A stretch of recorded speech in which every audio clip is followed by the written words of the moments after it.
Good evening. We're going to call this meeting of January 9th, 2025, the first meeting of the year, to order. Can I get a roll call, please? Mayor Grunder, I'm here. Vice Mayor Miller, Here. Commissioner Whites is absent, Commissioner Bloodsworth, Here. Commissioner Howell is absent. First one of the year, they're already leaving us. Okay, moving on to the invocation and pledge. And our invocation will be given by Pastor Jacob Newton from the High Springs Church of God, followed by the Pledge of Allegiance. Thank you, Mayor. Yes. Heavenly Father, we thank you for this opportunity that we have to live and work in this beautiful city of High Springs. I pray that you would allow for your wisdom to be with each and every one of these commissioners, with all of the city staff. Just help them and guide them as they make decisions that affect our city. I pray for a spirit of unity as we start this year, that there would be peace and not discord, that you would just allow for that peace to pervade every meeting throughout this year. And we give you thanks and we give you praise for it. In Jesus' name, amen. Amen. I pledge allegiance to the flag of the United States of America and to the republic for which it stands, one nation, under God, indivisible, with liberty and justice for all.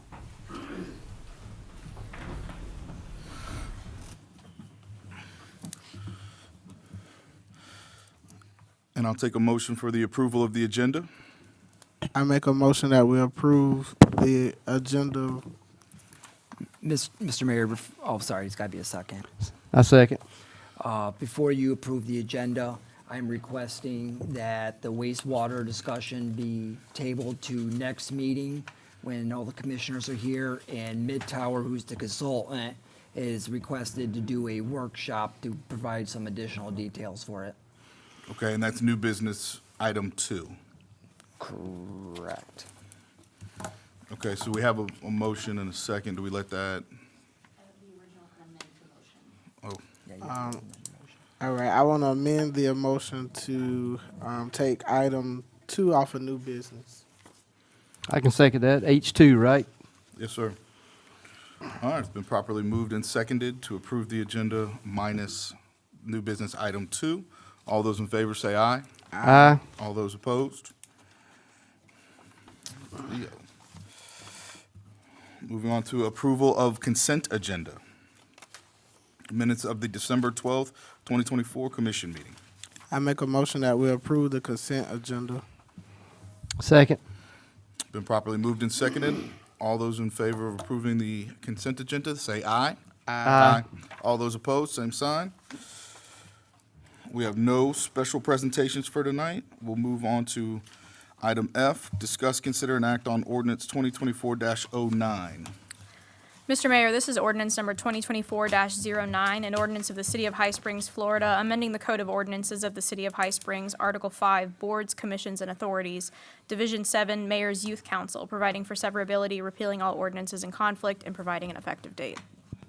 So, Mr. Mayor, this is the ordinance to remind you the youth council's terms fall the same as every other board's terms, but with the uniqueness of their school year, it makes more sense to adjust it for their school year instead of the city's year. And this motion, or this ordinance, it's been requested by the youth council. That's right. Is this our second reading on this? It's our second reading. Okay. All right, do we have any citizen comment on this? I make a motion that we approve ordinance 2024-09. I'll second. Been properly moved and second. All those in favor say aye. Aye. All those opposed, same sign. Ma'am, that's a roll call, isn't it? I was so close to getting it right this time. Go ahead, I apologize. Mayor Grunder, Yes. Vice Mayor Miller, Yes. Commissioner Bloodsworth. Yes. There, I thought I was just moving it right along. Okay, moving on to citizen requests and comments for issues not on the agenda. Please state your name for the record and limit comments to 5 minutes.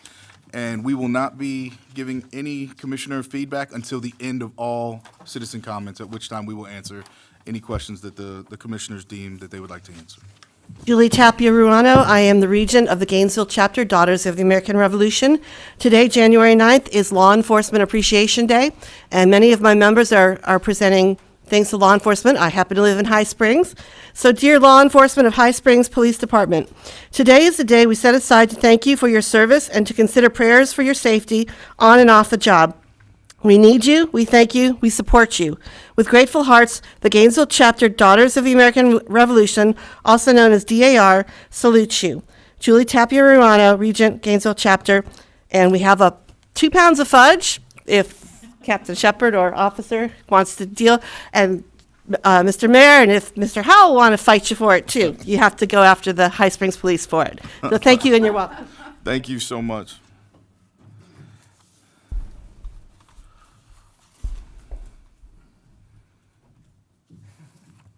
Hey, I'm Becky Burns. I live here in High Springs, and I'm here to talk about Bridalwood.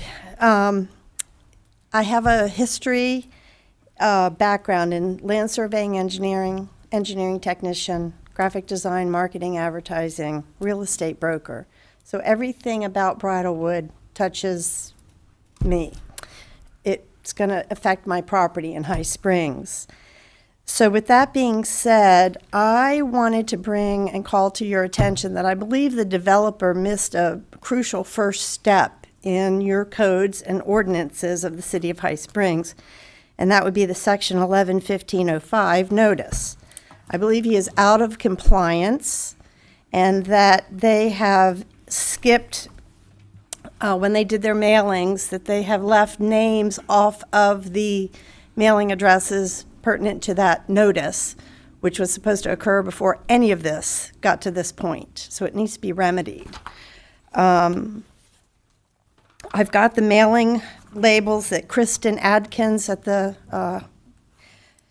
City of High Springs, she's been working with me and giving me timelines of everything to figure out how this got slipped through without everybody's knowledge. And I've gone through my neighborhood and asked my neighbors, did you get notice? No. Did you get notice? No. Did you? Did you? Did you? And they have not gotten their notices. So this developer is coming up here from Naples, doesn't live here. I don't know if you vetted him to find out what his background really is. What's going to happen to Bridalwood? He's 85 years old. If he dies, what's going to happen? It's a 20-year build out. I'm tired of the noise already, tired of the smoke. And just them kind of going in under the wire. Catherine was the only one that said no on this with the last commission. She's a smart woman. And I'm really worried about y'all voting in the CDD. As a real estate broker, I know what a CDD is. And we did it over in St. Augustine, and it's not a good deal. But I don't want to get into the definition. I'm sure I could gather up and round up plenty of realtors that could give you a free seminar without having the developer and his CDD business partner up here trying to pitch you a sale, okay? The marketing on it, I believe that the little real estate agent, I know her personally, I know her mother, she is out of compliance with FREC rules. She is advertising things like she is a inspector for the infrastructure of the development. It's on her website. So I think she's breaking some FREC laws, and I'm not happy with it. She has mentioned that they're putting all native plants in the subdivision. Crepe myrtle was first on her list, not native. So, you know, they're just kind of throwing a lot of stuff at you, subjective thoughts. Nothing is really objective about what they're doing, in my opinion. And the skip step is very important. So I'm really nervous. I'm worried about I talked to Alachua County this morning, and he was very happy to hear from me because the developer has not gotten a hold of them about many items that this PUD or development is going to bring to our area. It's going to impact us negatively. So the marketing and advertising is kind of, I'm making it aware, they're just doing a sales pitch on you. The CDD, please don't vote on it unless you fully understand what you're voting on. The cultural resources, I know I live out here, and I know we used to go dig up arrowheads out of the sinks over here. So there's a cultural resource, they need to come in and do a study to make sure that, what's out there isn't the primitives. They can shut it down, basically. And then the FWFC, the Fish and Game, the tortoise study. I rode horses all through these areas when Fletcher had the land out there. I've seen indigo snakes, gopher tortoises, fox squirrels, bobcats. I saw a mama bear and her 2 baby bears, owls, burrowing owls, all just to the south of the Tillman property, which the developer, he has the 5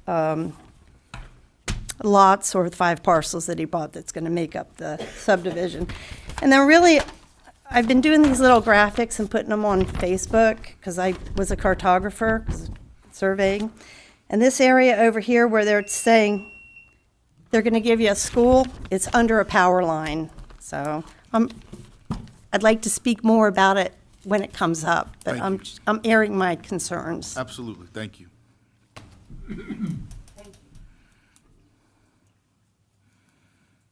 David Lynch, L-I-N-C-H. I urge the commissioners to think about the concrete streets that we have in High Springs.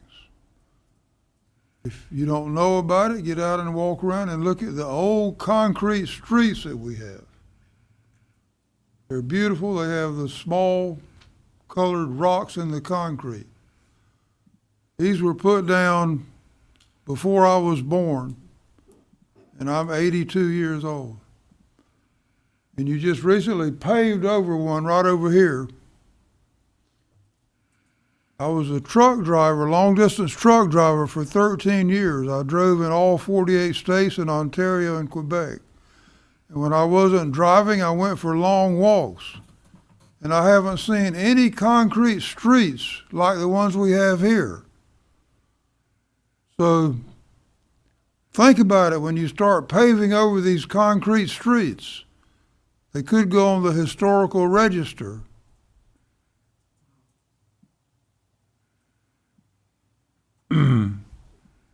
These are the streets that I walked on as a child.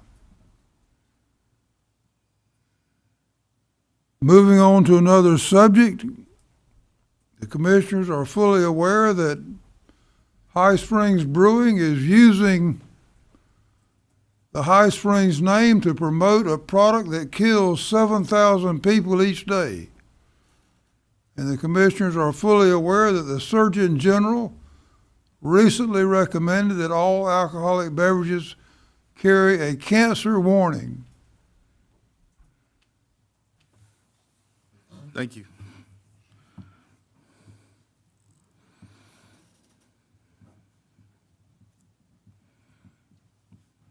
Scott Jameson, 25043 Northwest 209th Avenue in High Springs. I'd like to talk for a second on the grant that the commission chose not to accept regarding the grinder pumps. When you refuse to take the grant, which I'm still trying to figure out $1.8 million, and there was no matching fees to that. That's a gift that we should have got. 2 things happen if you stay with that on the way. One thing is that you're going to have trouble getting grants in the future. The state likes to know that when they give you the grant, you spend it. Ed Booth, when he was the city manager, he got about $20 million in grants, which helped put this system in place. So that's going to be harder to come by. And I've looked and I saw and so forth. So you don't get it, you're still obligated to hook up. It's my understanding, when I looked at the plant and everything like this, there's about 6 or 7 homes in there that are within 200 feet. Well, you have 2 ordinances. I gave each of you one. There is no option. It isn't may, it isn't should. The one says it's required, and then the one which would apply here more, it says it shall. So this concerns me that we're in a place here that 1.8 million and we just sort of throw it away. Let me get it real quick because there is nobody up there that has it. Cinnamon Hills. And this is going to happen, folks, because I already got State Statute 373807. Cinnamon Hills was going to go in and they were going to all use septic tanks. State intervened. Says, no. You have too many, and we're right over the aquifer. There are many places where in High Springs in north central Florida where the distance between the surface and the aquifer is 20 to 25 feet. So they basically said, come up with a system. No more septic tanks. We went out, we got the grinder pumps, that's what we have. We had self, and now we've got the gravity fed on the deal. So I sit there and I wonder, I know there's environmental stuff. There's been several times where commissioners have voted on certain things because of environmental preferences. There is no greater preference than having fresh water. That's as good as it gets. And that's why the state put in this requirement that you get away from septic tanks and into sewage systems, so we're not putting sewage out and sinking down in. You won't get another $1.8 million. Not going to happen. I would advise, highly advise, that you get with your planning or whoever you want to talk with and figure this out, because if there's 6 or 7 homes who are already there, I don't even know how you do these things. Nothing's changed. They have to hook up. And if you don't have the $1.8 million, when you have your meeting with the guy in the next week or so, you can tell them what it's going to cost them. Because there isn't a may or should again. Our ordinance. But I don't want to do it, Mr. Jameson. The people I live there, I don't want to do it because the people get upset. Let me tell you what, I was here when it started. I can't tell you how many people came up and said they didn't want to. And I had one point in the meeting of somebody, one of our commissioners held up, I got 18 signatures on this petition saying they don't want to sign up. And my response when I was on there is, I don't care. And I say that because we had an ordinance that required it. Here's the big picture. We're not going to make the people do it. We're not going to make them do it. Well, then you better get ready, because you've had about 20 years worth of people who were made to get on the system. They didn't have an option. You've got some right here, right around the city, over here by the facilities department over here. They didn't have the money. So we told the city manager, find it. And he did. I want us to be darn sure. It's my understanding you may have about a month before you got to make a final decision. If the decision is to not accept the grant, make sure you understand grants will be harder to come by, and you're going to have to find the money to hook up 6 or 7 people. Or you're going to have them pay it. Thank you for your time. Thank you.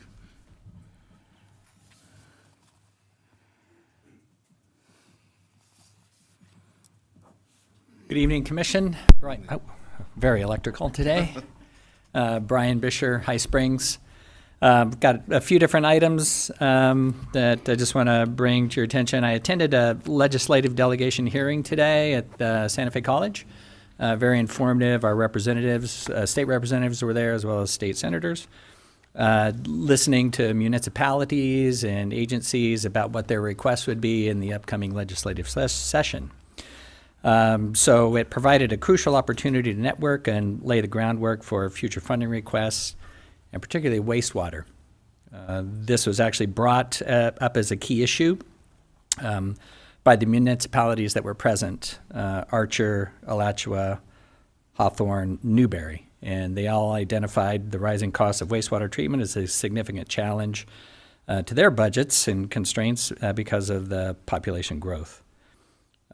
Our representative, who was leading the meeting, emphasized the importance of meeting all the deadlines for appropriation requests, and at that meeting offered assistance from their staff to meet and go over what those timelines would be and fulfilling those requests.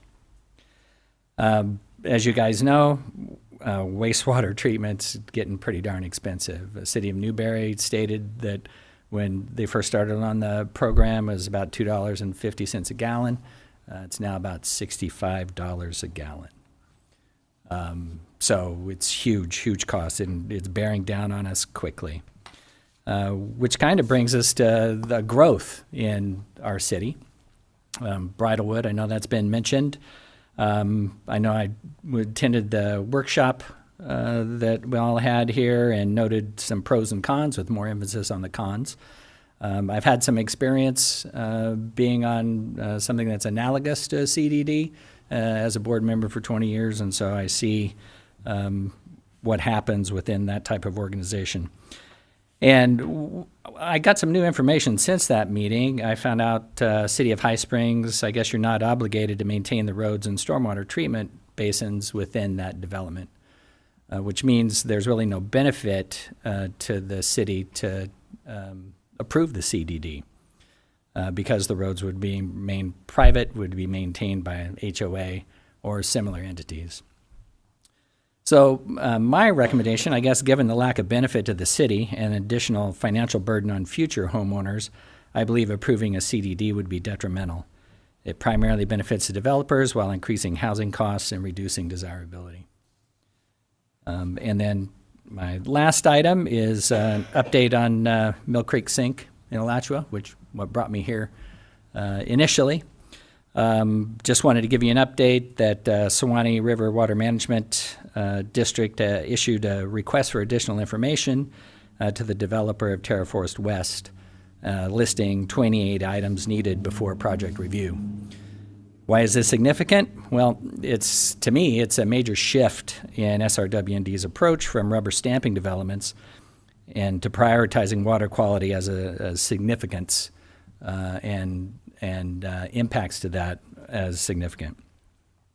And so I want to applaud the city of High Springs as well as, alongside with the Alachua County, because I think you guys have played a crucial role as affected parties, emphasizing the importance of protecting water quality at Mill Creek Sink and the Hornsby Spring watershed. So thank you very much for that. Have a copy of the letter for your staff in case your staff had not seen that. And then I would encourage you all to network with the area cities because obviously this wastewater thing is key on their radar, and it's an opportunity to join together and do something rather than have a lot of entities requesting different monies. So thank you very much. Thank you.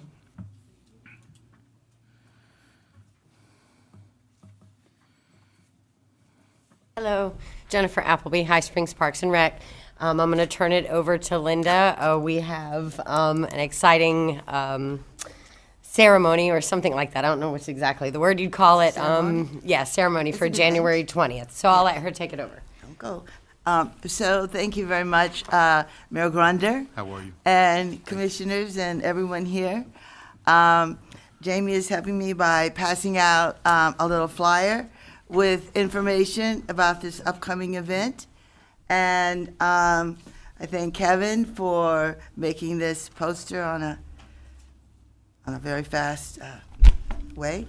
And so what's going to happen, I think Mr. Williams will have more about it and answer questions, but what our vision is that on January 20th is a holiday celebrating Martin Luther King. And so that event will start at City Hall at 2 o'clock on the 20th. And then the people wind up down at Catherine Taylor Park. And I'm on the Park and Rec Board, but I'm also chair of the Tree Board. And we have a very, very, very excited person on our Tree Board who is crazy about trees. And so she had this idea, which I think is great, to make a little shade area in our parks and to turn that financial responsibility away from the city and give it to organizations in our town. And so one of the organizations is Kiwanis, that we were approached about this. I told them we had to do it. And then, so what we've done is in Catherine Taylor Park, and those of you on the march will see this if you don't picture it now, but there's an area where there's a kids' playground and another area next to it where there's a basketball court. And that is full out in the sun. And we were there planning this in the summer, and we about had sunstroke. It was really bad. And so we thought that would be a perfect place to have a little shade park. And so we had one of our members build two benches and a big, nice picnic table. And we shopped around. We talked to an arborist who suggested that we use oak trees, what are they? Live oak. Live oak, thank you. Live oak trees. And so we shopped around for that. We're getting them from Landscapes Unlimited, a little discount. But we'll have those put in. And then what we're visioning is that the people will come, and when they get to Catherine Taylor, instead of going straight into the Douglas building, they'll just come over a little bit to their left to where we are and see the trees, see the new tables and chairs, and then listen briefly to some comments and about trees. And we have a special award or recognition we want to be giving out also. And then those then can go on into the Douglas Center for their more talks and so on. But those that want to remain can remain. And we have an arborist, a special arborist speaker, who will be instructing about how to effectively plant trees and so on. So I'll just finish it up with real quick details. So January 20th, right after following the MLK March at Catherine Taylor Park, we'll be doing a tree dedication and ceremony there, and we encourage everyone to participate in the Martin Luther King Jr. Day commemoration march. Again, that starts here at 2 o'clock, and it'll finish up with ceremonies at 3 o'clock at the Douglas Community Center. So we hope to see you guys all there. And while I'm up here, I just want to give a shout out to Captain Kevin Pearson for doing the CPR training for our staff. Parks and Rec is 100% certified, so all of our staff. So thank you. Yay. Thank you. Thank you. Any other citizen comments?